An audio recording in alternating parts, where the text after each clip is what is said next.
Hello and welcome to Michelle's Scrapbooking Thoughts. I'm Michelle, and today's video is primarily going to be talking about some of my most favorite things that I use when I'm scrapbooking, and also to let you know about a little announcement. The announcement that I have is when I get to 100 subscribers, I'm going to be doing a giveaway. So if you like watching my videos and you like seeing what's coming out, then please remember to hit the subscribe button. And when we get to 100 videos, there will be a nice giveaway.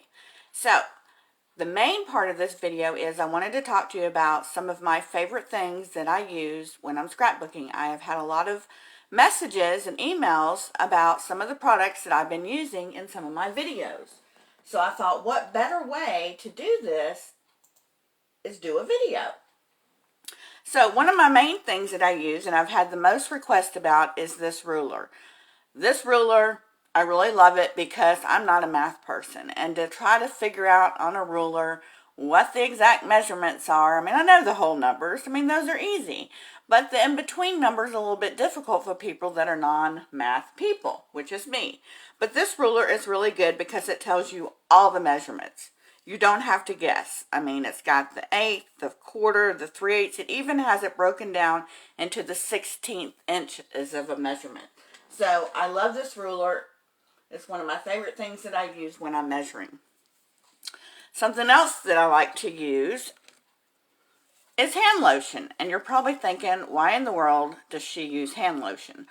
Something I learned a long time ago when I first began paper crafting is I would notice after scrapbooking for a while, my hands would get really, really dry. And when you're working with paper, especially for long periods of time, paper will dry out your hands. So I always keep a container or tube of lotion in my studio. Doesn't have to be this kind. This is just what I have that I'm using at this current moment. Another thing I like to use is my little precision tip bottles of glue. I just put our glitter glue in, and you know, you're trying to get those really small areas. I love the precision tips. You can get a bunch of them on Amazon, and I will post a link to everything that are my favorites that I use in the description bar below. If you're new to YouTube, there's right underneath the title to the far right hand side, there's a little drop down arrow. If you click that, I'll have all the information that you need for every video that I do in that description bar. Something else that you'll see me working with a lot of time is double-sided adhesive. I use many different sizes, and I use this especially when I'm working with a 3D item, I'm working with my albums, because you want a strong adhesive. You do not want things that you are giving away, or you might be potentially selling, or even things that you might be creating for yourself. Over time, you don't want them to fall apart. So you want to use a strong double-sided adhesive. So I use that quite a bit. Let's see. I'm big into inking. I don't like white edges around my paper. This is something optional that not everybody does. It is something that I do, and I did want to share with you. So these little things, after a while, you know, they get old, but they just Velcro off, and you get a new one and Velcro on. This is the little dauber that I use, and I use the Tim Holtz Distressed Inks. They come in many different colors, but this is the one that I use the most. It's the Vintage Photo. It's acid-free and lignin-free, so it's not going to harm any of your pictures or your paper.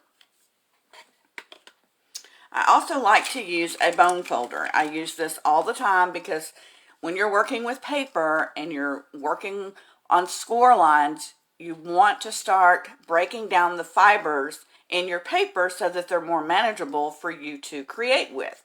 So I use a bone folder, and I love this one because nothing sticks to it. A lot of times when we're paper crafting, we're using a lot of adhesives, glues, tapes, runners, you know, double-sided adhesives, and your supplies can get sticky and gooey.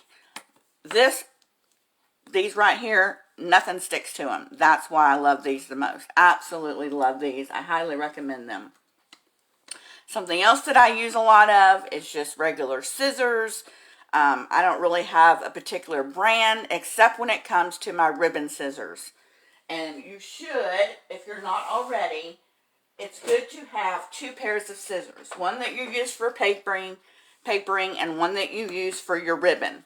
And because I do sew a little, not a lot, a little things, I like my Singer ribbon scissors. I love these. They cut well.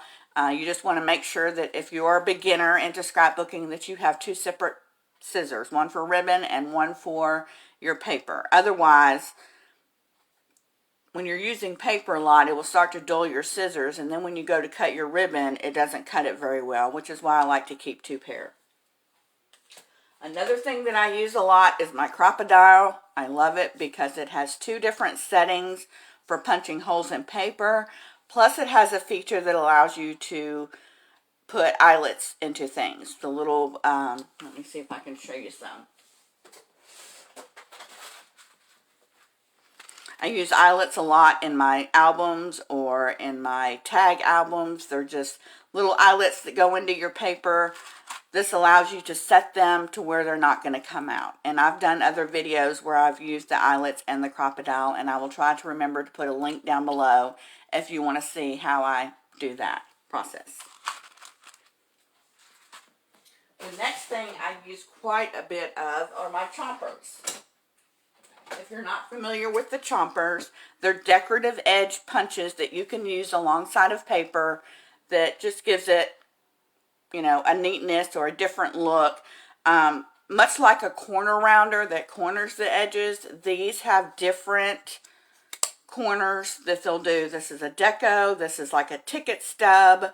I use the cloud and the scallop, and there's, I think, two more of the memory keeper punchers, but I will put the links to these below as well. Something else that I use quite a bit is my multi-tag puncher. When I go to a tag, this is the punch I go to because it is an all-in-one punch. It will cut 3 different sizes in one punch, which limits your space in your storage. And we all know when we paper craft, we have lots of supplies but limited storage. So this really helps. It will cut out a 1.5 tag, a 2.5 tag, and a 2-inch tag. So this is my go-to tag for sure. The next thing you probably see me use all the time is my score and cut trimmer. I use this quite a bit because it will cut and score. It's a 2-in-1. Love it. Use it all the time. Highly recommend it if you're new. If you're new into paper crafting, this is something I highly recommend. It does come with the score tool that I have in here. It comes with the score tool, so highly recommend. I use it quite a bit.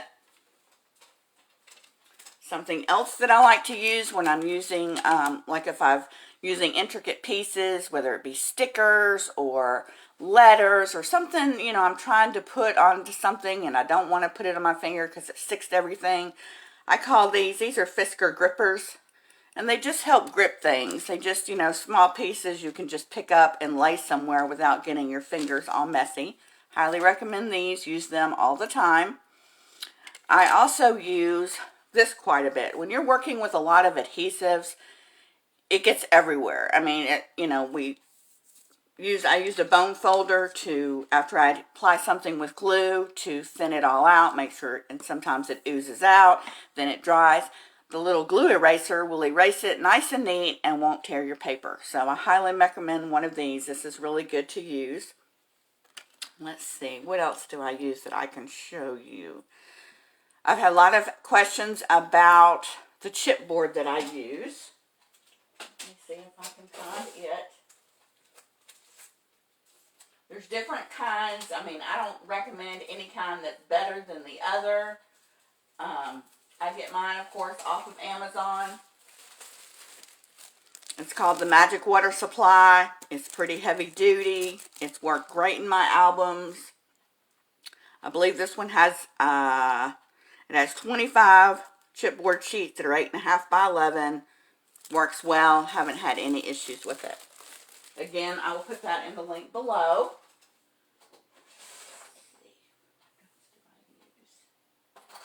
I've also had a lot of questions on my bookkeeper binders. This is the 1-inch that I use, and then I also use the 2-inch. I'll put those in the link below. Sometimes with binding albums, I adhere them together. Sometimes I do a binding of ribbon and trim binding. Sometimes I do this type of binding. So I will also put these in the link below. These are good to use if you're putting on multiple pages, if you're putting, multiple tags together. These will hold quite a bit. Let's see. Things else that I use.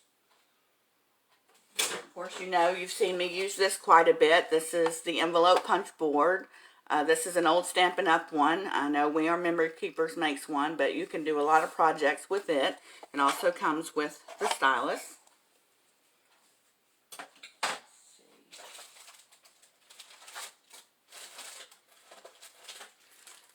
These are things that I use on the corner of my albums to keep them from,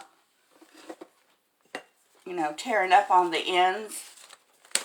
I'm going to show you a sneak peek of something I'm working on, but I've already added the corners, and it just protects the corners over time. It keeps them from getting smashed in, but I've tried to, on my albums, to use the corner protectors. And so I've got gold here, I've got silver, and then I've got like a copper color. And you can see here also, I'm using the 1-inch binders, and I've also added some eyelets. So this is a sneak peek of something that's to come.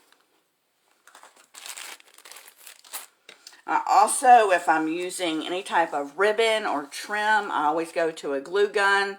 I like this one because it has a precision tip on it, and I can get a really good stream without it getting everywhere. This is a silicone mat that I use when I'm using any type of adhesive, whether it's liquid or glue gun, but nothing sticks to it. And I love that because it'll just peel right off.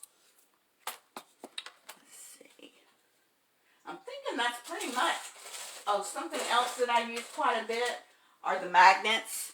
If I'm going to magnetize an album shut, if it's going to be having a lot of pictures in it or a lot of papers in it or a combination of both, and you're wanting something to stay together, I use these magnets. They are very, very, very, very strong. I highly recommend them. Highly recommend.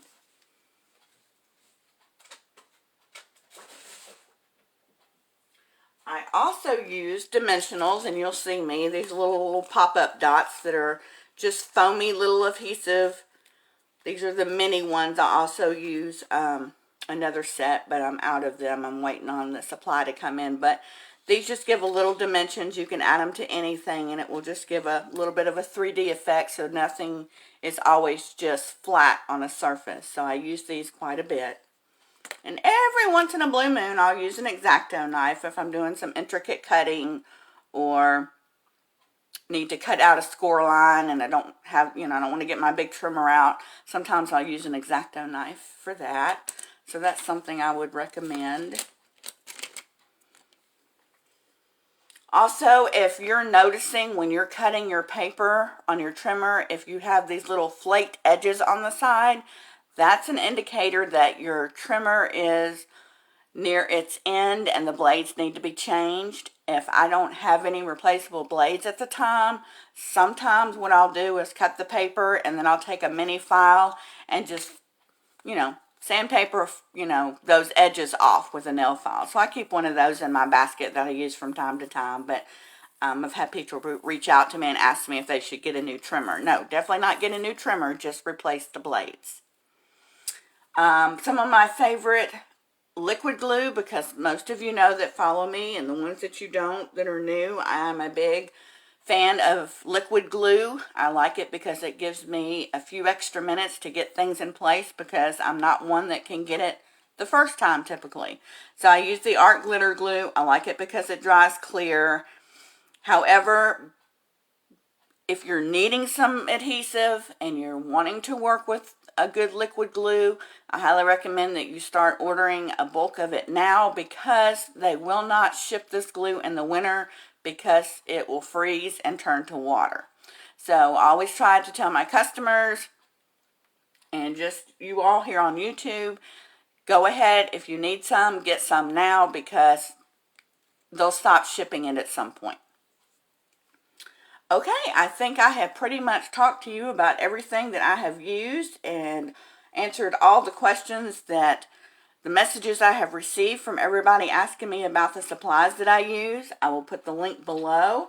Remember to hit that subscribe button and click the bell so you never miss a video, and you'll be entered in my 100 giveaway. Thanks always for watching and supporting. I truly appreciate it. Until next time, have a great day.